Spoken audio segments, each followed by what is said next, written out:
Posljednjeg dana primirje raste neizvjesnost oko mogućih pregovora između Irana i Sjedinjenih Američkih Država. Ni Sjedinjene Američke Države ni Iran za sada nisu zvanično potvrdili termin pregovora u Islamabadu, a iranska državna televizija negira da se bilo koji zvaničnik već nalazi u glavnom gradu Pakistana. Obje strane i dalje zauzimaju čvrste stavove u javnim istupima.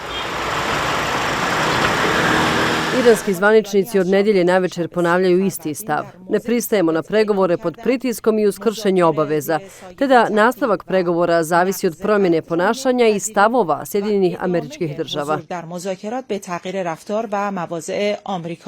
Američki predsjednik Donald Trump u intervjuu za CNBC je izjavio da ne želi produžiti primirje, dodajući da su Sjedinjene Američke Države u snažnoj pregovaračkoj poziciji i da će na kraju postići, kako je rekao, odličan dogovor. Iskreno, Iran nema puno izbora, moraju pregovarati. Iran bi mogao biti u znatno boljoj poziciji ako postigne dogovor. Ima potencijal da ponovo postane snažna i prosperitetna država s obzirom na kvalitet svojih ljudi. Međutim, trenutno ga vode vrlo tvrdi ljudi i to na način koji nije dobar za zemlju. To je šteti.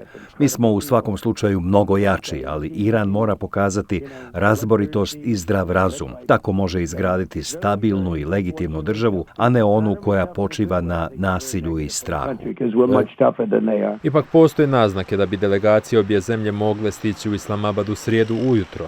To su za Associated Press potvrdila dvojica regionalnih zvaničnika koji su insistirali na anonimnosti. Oni su rekli da su i Sjedinjene Države i Iran u privatnoj komunikaciji potvrdili spremnost za nastavak pregovora.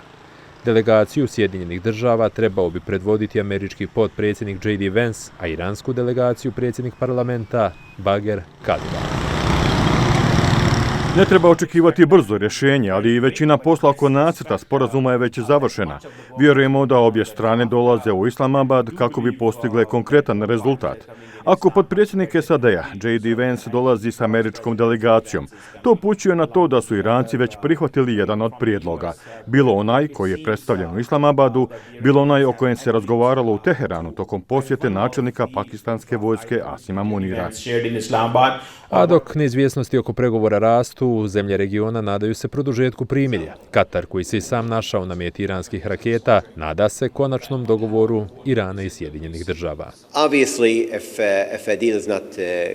Jasno je da ukoliko ne dođe do dogovora, Katar podržava postojeće primirje i zalaže se za njegovo produženje, sve dok se ne postigne diplomatsko rješenje. Povratak sukobima ne ide nikome u korist. Oči cijelog regiona sada su uperene u Islamabad, gdje će pasti konačna odluka. Hoće li prevladati diplomatija ili smo na pragu nove, nepredvidive faze rata?